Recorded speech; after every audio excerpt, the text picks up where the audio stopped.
President Marcos, Australia has a dear and valued friend. And so it is my enormous privilege tonight to introduce to you Ferdinand Marcos Jr., the President of the Philippines.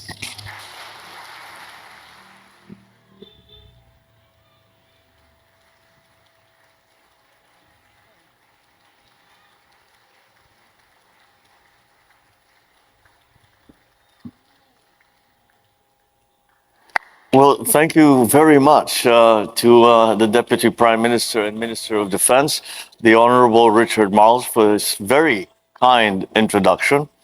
Dr. Fulilov, for the invitation to speak here at Lowy.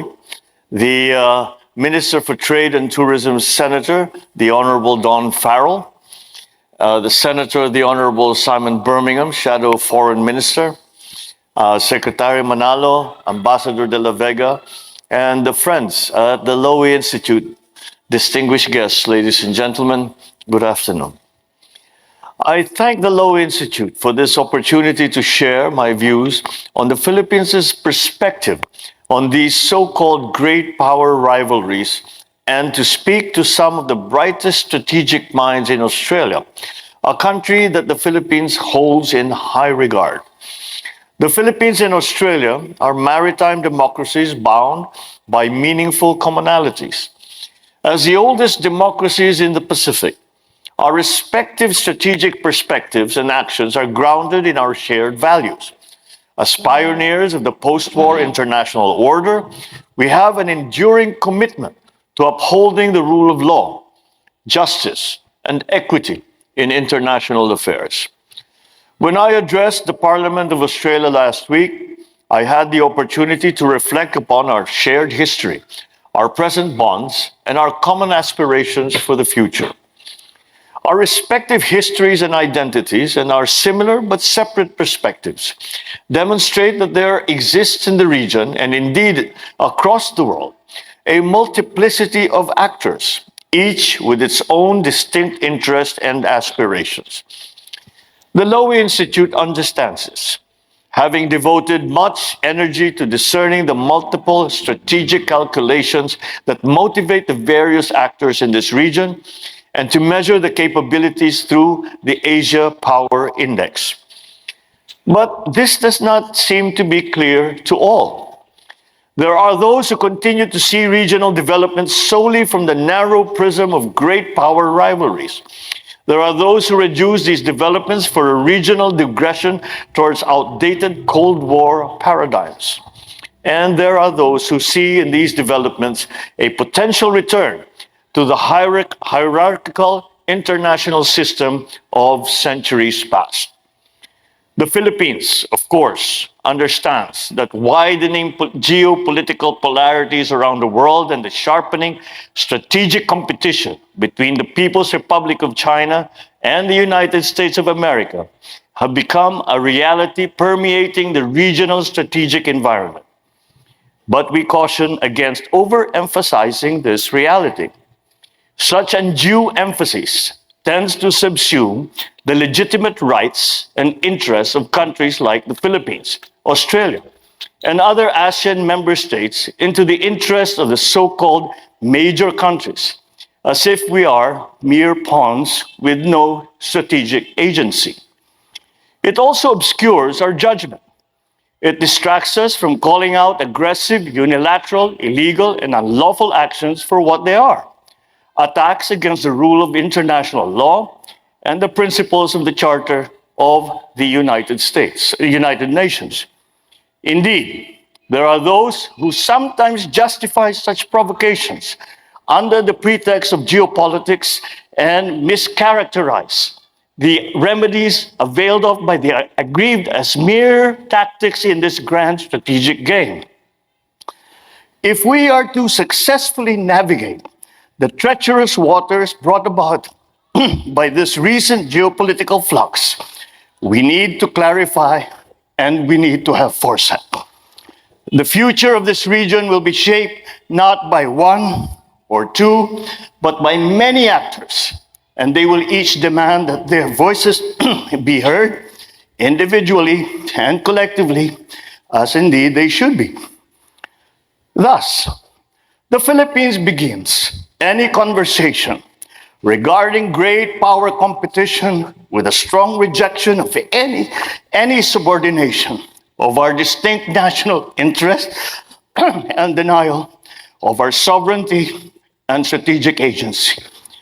Ladies and gentlemen, we acknowledge the undeniable importance of the People's Republic of China and the United States of America,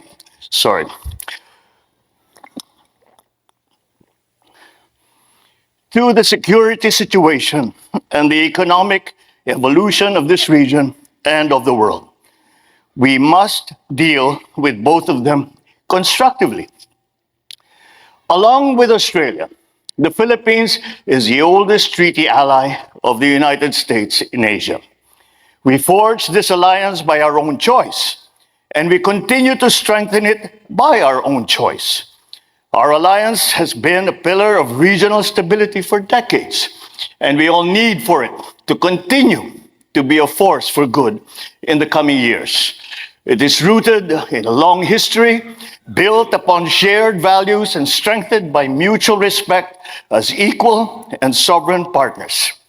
At the same time, centuries of friendship and kinship bind the Filipino and Chinese people. We pursue with the People's Republic of China comprehensive strategic cooperation founded on mutual respect and mutual benefit. Our independent foreign policy compels us to cooperate with them on matters where our interests align, to respectfully disagree on areas where our views differ, and to push back when our sworn principles, such as our sovereignty, our sovereign rights, and our jurisdiction in the West Philippine Sea, are questioned or ignored. In this specific context of the South China Sea, our interests are clear. They lie in ensuring that the universal and unified character of the 1982 United Nations Convention on the Law of the Sea, or UNCLOS, and in the final and binding determinations of the South China Sea Arbitration Award of 2016 are firmly and consistently upheld. It is unfortunate that despite the clarity provided by international law, provocative, unilateral, and illegal actions continue to infringe upon our sovereignty, our sovereign rights, our jurisdictions. This pattern of aggression obstructs our path towards ASEAN's vision of the South China Sea as a sea of peace, stability, and of prosperity. As a country committed to the cause of peace and the peaceful settlement of disputes, the Philippines continues to tread the path of dialogue and diplomacy despite these serious difficulties. We will continue to engage China bilaterally and through ASEAN-led mechanisms to address our differences at sea. We are determined to make our bilateral mechanisms with China work, and we will leverage our bilateral mechanisms with other claimant states towards the peaceful management of disputes.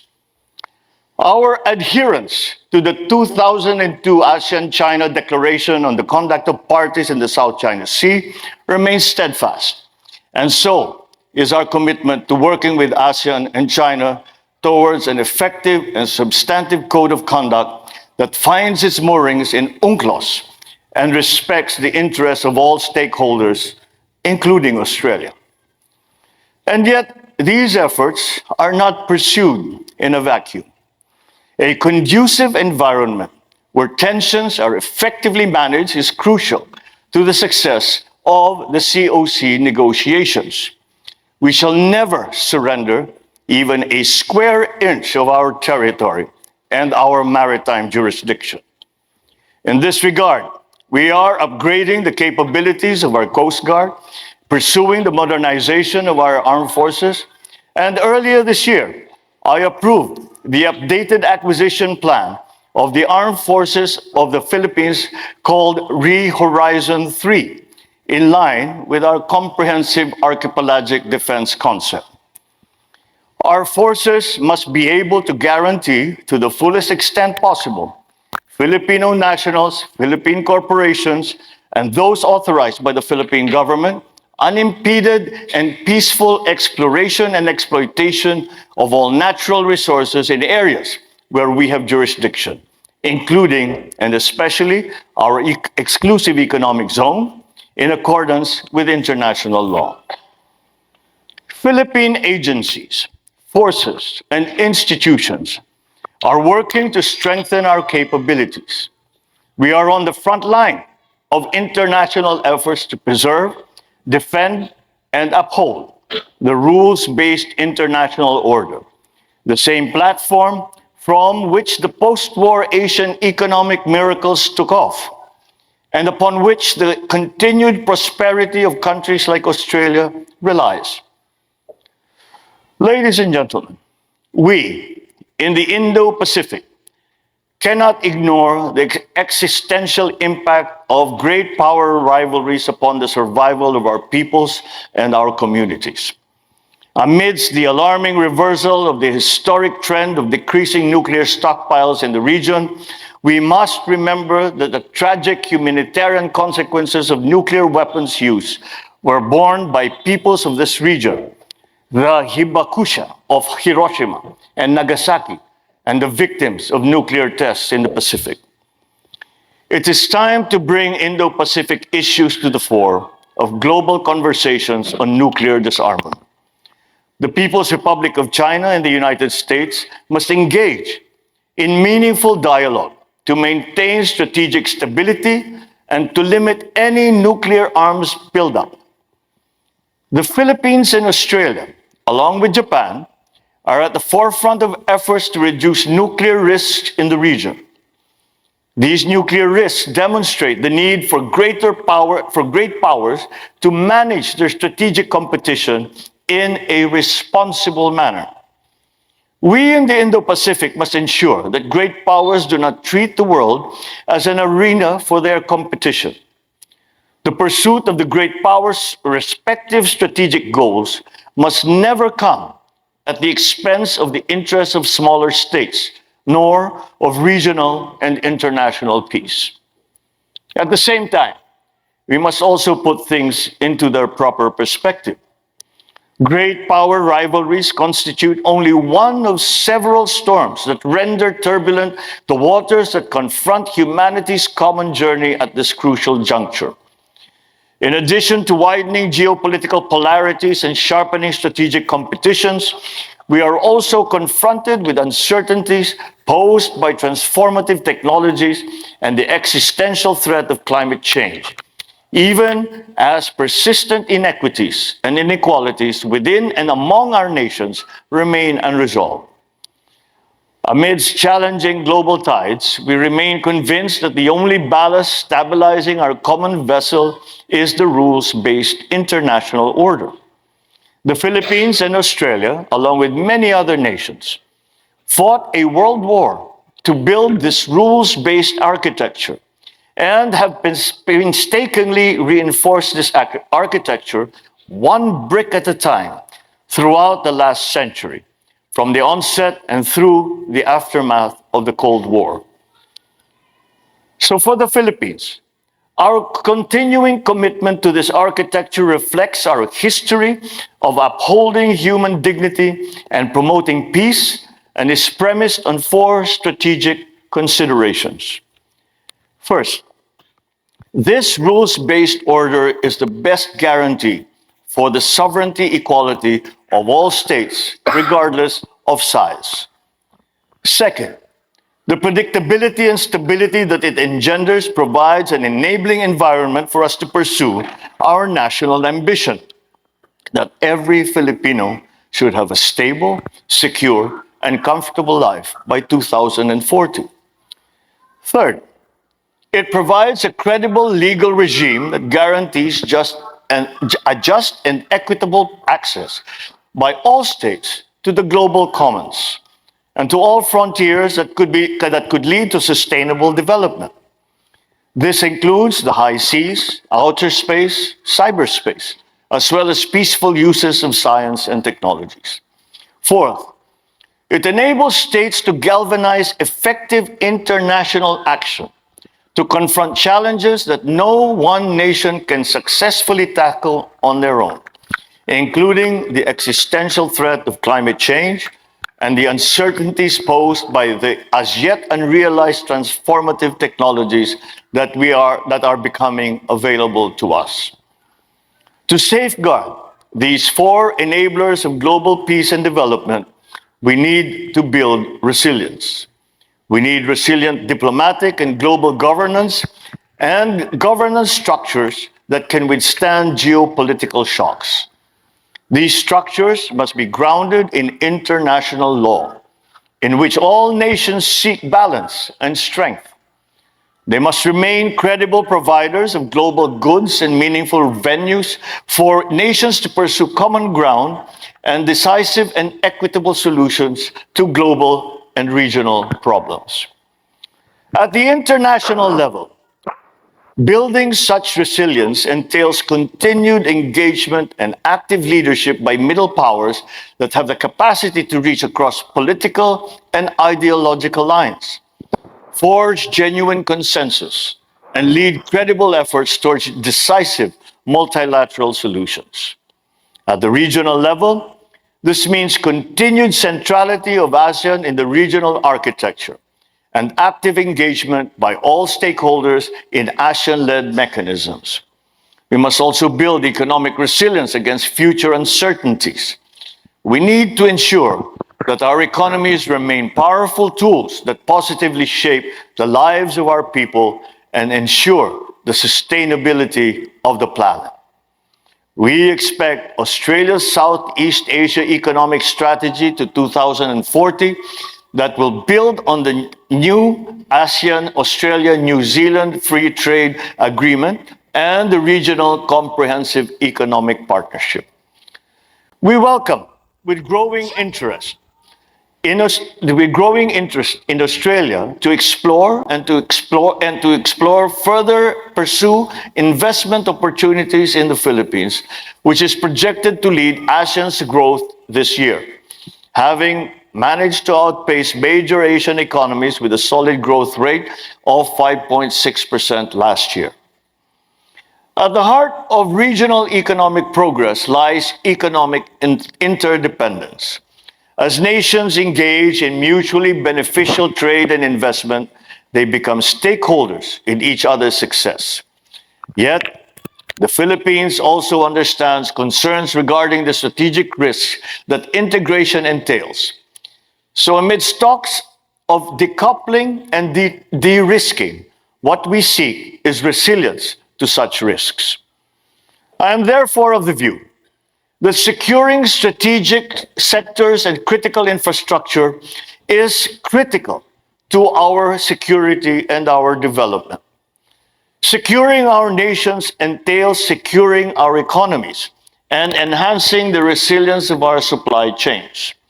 In our bilateral plan of action with Australia, we committed to work together to further develop capacities in critical infrastructure, security, particularly in transport and in telecommunications. We will also broaden cooperation on mineral resources, development, energy transition, and space science and technology applications. Last week, we signed an agreement on cyber and critical technology cooperation that will promote the secure and peaceful uses of cyberspace. Beyond our bilateral partnerships, we see value in building resilience too through reinforced habits of cooperation amongst like-minded partners in specific areas. Our trilateral cooperation with Malaysia and Indonesia in curbing piracy in the Sulu Sea and the Celebes Sea is one such example. We intend to foster new arrangements to promote maritime security and freedom of navigation, amongst others, through other similar trilateral and multilateral formats. We share this thinking with Australia, which has been at the forefront of efforts to forge security arrangements with like-minded states, including AUKUS. We are clearly of the mind that AUKUS will enhance regional stability while respecting ASEAN centrality and adhering to the highest standards of transparency in accordance with the Nuclear Non-Proliferation Treaty. Finally, no talk of resilience is complete without the consideration of climate change. This is a deadly challenge that threatens the very survival of millions, especially those in the small island developing states in the Pacific. The Filipino people share this vulnerability with our kin in the Pacific Island states. For us, the time to talk about ifs and whens has long since passed. It is here, and it is now. We expect responsible states and partners to do more, and they must do that now. We will continue to pursue just and equitable climate action in all our multilateral engagements, including in the context of the Loss and Damage Fund Board. Developed countries have a responsibility to support vulnerable countries in climate adaptation and mitigation. We will also continue to pursue our climate action strategy, a pillar of which is our robust commitment to a just energy transition. Ladies and gentlemen, we must not lose sight of our collective responsibility for peace and resilience in the Indo-Pacific. Our work is about people and about communities, their security, their survival, their dignity, and their future. It is about inclusion and equal regard to the interests of all nations, not just a few. It thrives on cooperation, not geopolitical contests, and it cannot progress without a stable and predictable order based on the rule of international law. We must not allow this so-called great power rivalry to distract or hinder us from the pursuit of peace and development. Buoyed by one of the fastest growing economies in the region, the Philippines pledges to continue acting responsibly in line with our increasing potential as we inevitably rise in global standing. We embrace our role in the region and in the world with a sense of purpose and dedication. We cannot be observers, but active participants, catalysts for innovation, architects for a better future. We in the Philippines stand committed to promoting peace and prosperity in our region. We aspire to live peacefully with all our neighbors and continue to believe that the successes of all our regional partners contribute to our own success, as does our success contribute to the region. Together with our friends, especially our allies and strategic partners, we will face the challenges and opportunities that lie ahead, confident in our ability to create a safe, a stable, and secure future that celebrates diversity, mutual respect, and collective progress. Thank you all very much for this great opportunity to share with you some of the thoughts and perspectives from the Philippines. Mabuhay and magandang hapon po sa inyong lahat. Good afternoon.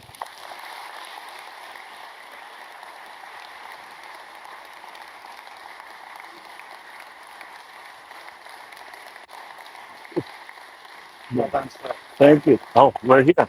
All right. Very good.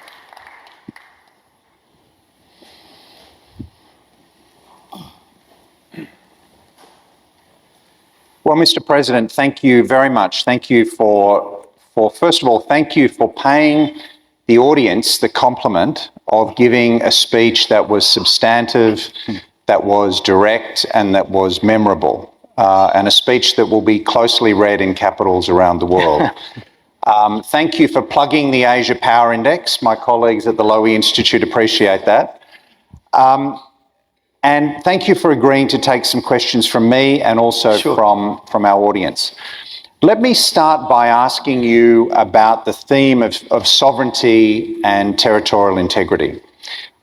In your speech today, you said, you talked about actions in your part of the world that were provocative, unilateral, and unlawful. And you said, We shall never surrender even 1 square inch of our territory and maritime jurisdiction. And last week in your speech to the Parliament, you sounded that theme too. You said, as in 1942, the Philippines now finds itself on the front line. And you said, the challenges that we face may be formidable, but equally formidable is our resolve. We will not yield. Now, these are powerful words. And the world has noticed how you have been more assertive than your predecessor in countering Chinese actions to block your fishermen from accessing their fishing grounds, to intimidate Filipino maritime forces. Why is this so important to you? Why have you taken this stance? Well, it is. I took an oath, and then in that oath, the oath is to support and defend the Constitution of the Republic of the Philippines. And the first article of our Constitution is the definition of our territory, maritime and otherwise. And these have been validated over very many years. The original definition, actually, of our boundaries were laid out on the Treaty of Paris after the Spanish-American War.